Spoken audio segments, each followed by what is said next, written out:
ये बयान इसलिए नहीं देते कि इनको जहां से असल सपोर्ट मिलती है वो सपोर्ट मिलना बंद हो जाएगी। कि बलोचिस्तान में दहशतगर्दी हो तो तुम सिर्फ इस बात का इंतजार करते हो कि खुदा ना खास्ता कहीं ना कहीं हमारी आर्मी को शिकस्त हो और तुम्हें भोंकने का मौका मिल जाए। ये वही लोग हैं ना जो कहते थे पाकिस्तान को कोई मुंह नहीं लगाएगा, तो आज देखते तो होंगे घटिया तरीन नारा है ना कि इमरान खान नहीं तो कुछ भी नहीं। तो मैं इंशाल्लाह ताला ये भी कहता हूँ कि इमरान खान ही नहीं, अब जो कुछ भी होगा थ्रू प्रॉपर चैनल होगा। अब इसकी मजीद ये इस तरह की जो गीदड़ बबकियाँ ये अब मजीद नहीं चलने वाली। सुहेल अफरीदी साहब मजीद नहीं रहेंगे, अब इनके अंदर टूट फूट का शिकार हो चुका हुआ है। वकास अकरम की आपने वॉइस नोट जो लीक हुई है वो भी सुनी होगी, उसमें भी चीज़ें क्लियर हो रही हैं। अस्सलाम वालेकुम, मैं मोहम्मद अकबर और आप देख रहे हैं साउथ पंजाब डिजिटल। नाज़रीन, सुहेल अफरीदी जिनकी जानिब से ये कहा जाता था कि मेरे लीडर से मुलाकात ना हुई तो हलफ नहीं उठाऊंगा, मेरे लीडर से मुलाकात ना हुई तो कैबिनेट नहीं बनाऊंगा, मेरे लीडर से मुलाकात ना हुई तो किसी सियासी मीटिंग में ना जाऊंगा। इस पर बात करेंगे कि सुहेल अफरीदी आज वज़ीर आज़म पाकिस्तान मियाँ शहबाज शरीफ साहब से मुलाकात करते हैं। इस मुलाकात में क्या बातें होती है, इस मुलाकात का हाल अहवाल आपको बताएंगे और इसके साथ साथ बलोचिस्तान में जो दहशतगर्दी की एक नाकाम कोशिश की जाती है, हमारी फोर्सेस की जानिब से दुश्मन को मुंह तोड़ जवाब दिया जाता है। सिर्फ चंद ही घंटों में 180 के करीब जो दहशतगर्द है उन्हें जहन्नुम वासिल किया जाता है और उनके आकाओं को ये पैगाम दिया जाता है कि पाकिस्तान हमा वक्त हर किस्म के मसले से, हर किस्म की लड़ाई के लिए, हर किस्म की मुसीबत का सामना करने के लिए तैयार है। मज़ीद इस हवाले से क्या तफसीलात हैं, इसी पर बात करने के लिए हमारे साथ मुल्तान की नौजवान क़यादत से रिजवान मलिक मौजूद है। अस्सलाम वालेकुम रिजवान भाई, कैसे हैं आप? खैरियत से हैं? सलाम, मैं गुड, आप सुनाएं? ठीक अल्हम्दुलिल्लाह। रिजवान भाई बताएं कि हम देखते हैं कि मई में जब इंडिया अटैक करने की कोशिश करता है, पाकिस्तान की जानिब से मुंह तोड़ जवाब दिया जाता है, तो वहाँ पर कुछ लोग होते हैं जो बजाय पाकिस्तान का साथ देने के इंडिया की ज़ुबान बोल रहे होते हैं। सेम एज इट इज़ हम देखते हैं कि गुज़िश्ता रोज़ जब बलोचिस्तान में एक हैपनिंग होती है तो उसके नतीजे में वही लोग कह रहे होते हैं, मोहित पीरज़ादा की मैं बात करता हूँ सबसे पहले, वो कह रहा होता है कि दहशतगर्द बामुकाबला दहशतगर्द, कि इन लोगों का क्या माइंड सेट है? देखें, सबसे पहले तो इस चीज़ पे इंतहाई अफसोस किया जा सकता है कि जो पाकिस्तान में रहते हैं, यहाँ से पढ़ते हैं, यहाँ से पलते हैं, जिस रियासत का खाते हैं उसी के ख़िलाफ़ जहर उगलते हैं। जो रियासत इनको इतनी इज़्ज़त देती है, मुकाम देती है, सिक्योरिटी देती है, तहफ़्फ़ुज़ देती है, मोहब्बत देती है, ये उसी के ख़िलाफ़ जहर उगलते हुए इनका ज़मीर कैसे मुतमईन हो जाता है। और दूसरा, ये वही शख्स है जिसकी आप बात कर रहे हैं जिसने अपने मुर्दा बाप के अंगूठे लगवाए थे। तो ये लालची लोग हैं, सहाफ़ियों के नाम पर धब्बा बन जाते हैं। ऐसे लोगों को बिल्कुल रियासत में जगह देनी ही नहीं चाहिए। कि जिन लोगों को दहशतगर्द बामुकाबला दहशतगर्द क्या कहना चाहते हैं आप? आपको सिर्फ यही तरबियत दी गई है कि आप अपने पाक फौज जिसके लिए आपको मॉरल सपोर्ट चाहिए, वो आपसे कुछ नहीं मांगते, सिर्फ मॉरल सपोर्ट चाहिए, आप वो भी नहीं दे रहे। आप किन की ज़ुबान बोल रहे हैं? आपके पीछे ऐसे क्या नासिर हैं कि जो आपको ऐसा बोलने पर मजबूर कर देते हैं? ऐसे लोगों के लिए कानूनी कार्रवाई मैं कह रहा हूँ होनी चाहिए और ऐसे लोगों को कटहरे में लाजमी लाना चाहिए जो अपने मुल्क के ख़िलाफ़ और अपनी पाक आर्मी के ख़िलाफ़ होते हैं। ये यूट्यूबर एक नहीं है, इनकी काफ़ी सारी तादाद है, इस पर हम बात करते हैं। और इसके साथ साथ दूसरा आप देखें कि कल KPK में एक जिरगा किया जाता है और दूसरी तरफ इतना बड़ा सानिया हो जाता है। बिल्कुल 7 सूबा मौजूद है लेकिन एक आवाज़ नहीं निकलती। वहाँ का जो वज़ीर आला है वो कराची पहुँच जाता है, हैदराबाद पहुँच जाता है, लाहौर पहुँच जाता है, अडियाला के बाहर पहुँच जाता है और इस्लामाबाद पहुँच जाता है। आज वो वज़ीर आज़म से मुलाकात भी करते हैं। वो मुलाकात क्यों हुई इस पर हम डिस्कशन करेंगे, लेकिन इस साने के ऊपर कोई आवाज़ क्यों ना निकली? देखिए, सुहेल अफरीदी ने इस वाक़े के ऊपर बयान क्यों नहीं दिया? आखिर इसीलिए नहीं दिया ना कि जब वहाँ वाना कैंट में हमला होता है तो तब बयान क्यों नहीं दिया?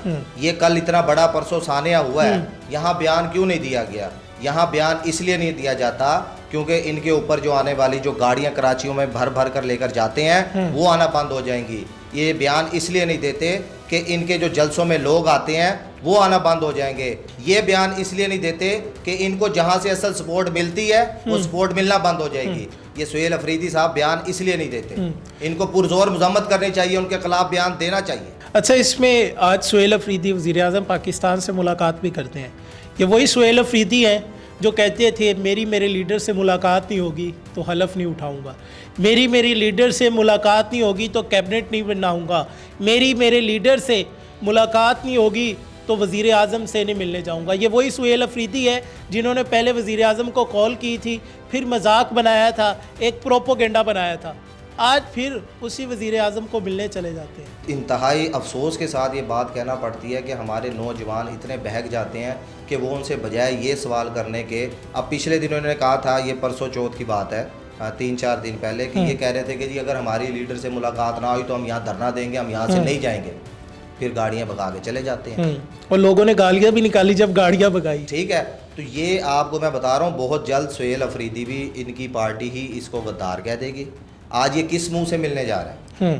कराची गया, सिंध गया, इसको किसी ने मुंह नहीं लगाया। ये पंजाब आया, इसको किसी ने मुंह नहीं लगाया। इससे किसी ने पूछा कि पंजाब क्यों गए थे, तो इसने कहा पंजाब में कौन से ऐसे आइंस्टाइन बैठे थे जिनसे मैं मुलाकात करता। तो आज ये फिर किस आइंस्टाइन से मुलाकात करने जा रहा है और किस मुंह से जा रहा है? तो ये वही सुहेल अफरीदी है कि जिसको उसने मोहसिन नकवी ने गाड़ियां दी बुलेट प्रूफ और इसने वापस कर दी। ये उसी हुकूमत के वज़ीर आज़म के पास मिलने जा रहा है, किस मुंह से मिलने जा रहा है? तो इसको पता है कि अब जो कुछ भी होगा थ्रू प्रॉपर चैनल होगा। अब इसकी मजीद ये इस तरह की जो गीदड़ बबकियाँ ये अब मजीद नहीं चलने वाली। ये सुहेल अफरीदी कहता था कि वज़ीर आज़म को मैंने फ़ोन किया, उन्होंने मुबारकबाद दी, तो फिर वज़ीर आज़म को मैंने कहा कि मुलाकात, वो कहते पूछ के बताऊंगा।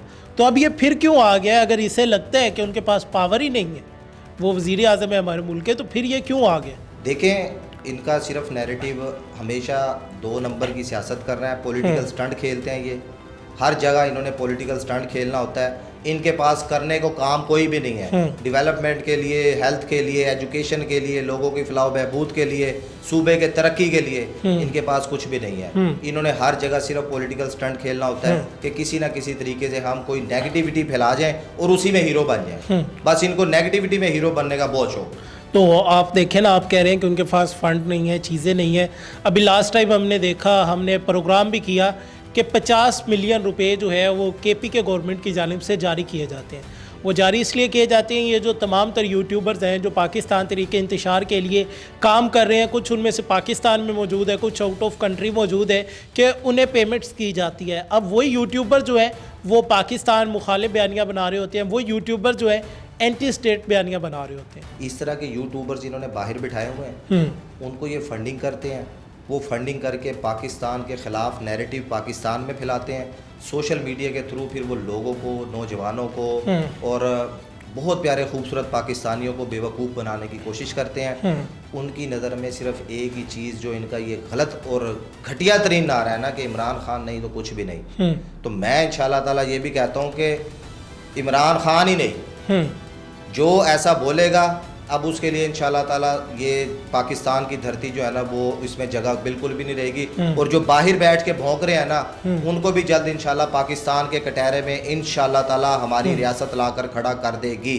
ये बावर करा देना चाहते हैं कि अब वो वक्त आ गया है कि बलोचिस्तान में दहशतगर्दी हो तो तुम सिर्फ इस बात का इंतज़ार करते हो कि खुदा ना खास्ता कहीं ना कहीं हमारी आर्मी को शिकस्त हो और तुम्हें भौंकने का मौका मिल जाए। तुम किस किस्म के पाकिस्तानी हो? तुम्हें सिर्फ यही चाहिए कि कहीं ना कहीं किसी भी जगह पर अगर पाक आर्मी का कोई ना कोई नौजवान शहीद हो जाता है, और शहादत कितनी बड़ी चीज़ है, और तुम उस पर भी मजाक बनाने की सोचते हो, प्लानिंग करते हो। हर वक्त तुम्हारा सिर्फ यही ज़हन रहता है कि पाकिस्तान कहीं ना कहीं शिकस्त खाए और इन लोगों को भौंकने का मौका मिल जाए। इंशाल्लाह ऐसा नहीं होगा, कतई नहीं होगा। ये जो आज मुलाकात होती है इसमें सुहेल अफरीदी मौजूद थे, PTI की और कोई लीडरशिप मौजूद नहीं थी, क्या वजह है?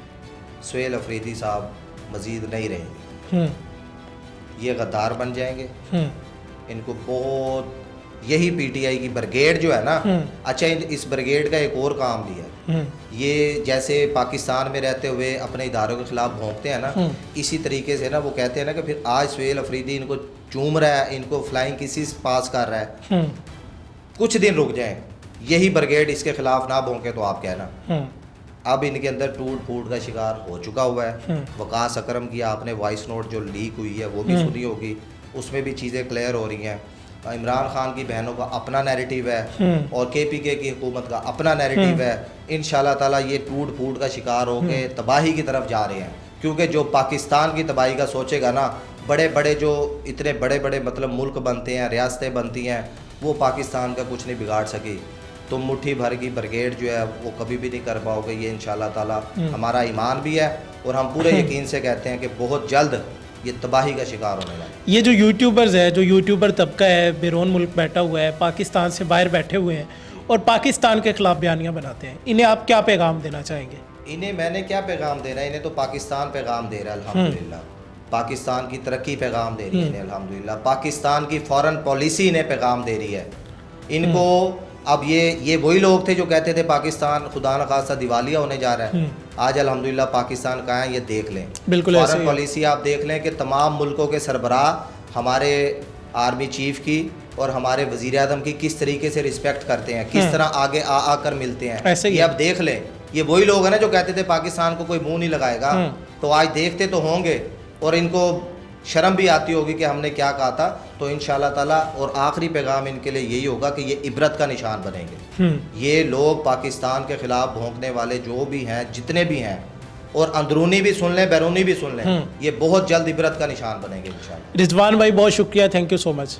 नाज़रीन, आपने तमाम तर तफसीलात जानी कि दुश्मन चाहे पाकिस्तान के अंदर मौजूद हो या फिर पाकिस्तान के बाहर मौजूद हो, ये अहद किया गया है कि उसे इबरत का निशान बनाया जाएगा कि पाकिस्तान हमेशा जिंदाबाद रहेगा। अपने मेज़बान मोहम्मद अकमल को दीजिए इजाज़त। देखते रहिए साउथ पंजाब डिजिटल।